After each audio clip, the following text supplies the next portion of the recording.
This podcast is part of the National Archives War on Film series, marking the 70th anniversary of the start of the Second World War.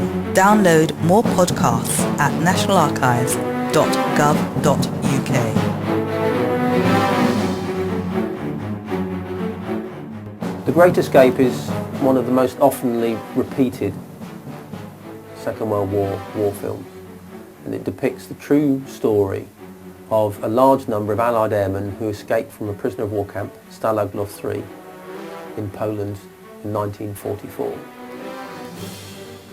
Stalag 3 was based on 5 compounds with thousands of prisoners of war.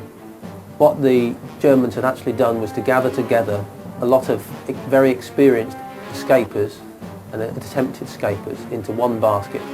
The idea behind the Great Escape was to put as many prisoners of war out into Germany and tie up as much of the German resources as possible. 3 tunnels were dug: Tom, Dick and Harry.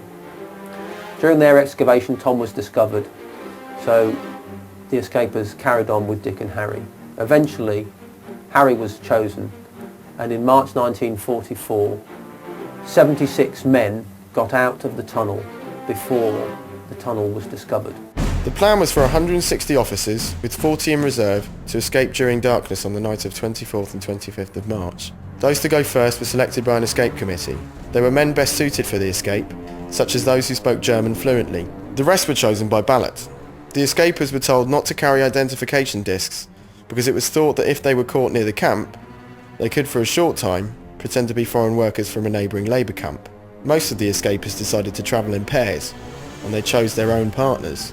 All were provided with forged passes. Their clothes were mostly modified British uniforms, dyed, altered, and with different buttons. Only in very few cases were the escapers dressed in genuine civilian clothes. On hearing of the escape, Hitler ordered Goering and Himmler and other key Nazis to Bavaria, where he ordered that those prisoners, when they were captured, should be shot. Of the 76 who escaped, 3 are known to have scored what's called a home run. The remaining prisoners, 50, were selected by the Gestapo and shot on Hitler's orders. But of course Hitler had actually wanted to have them all shot.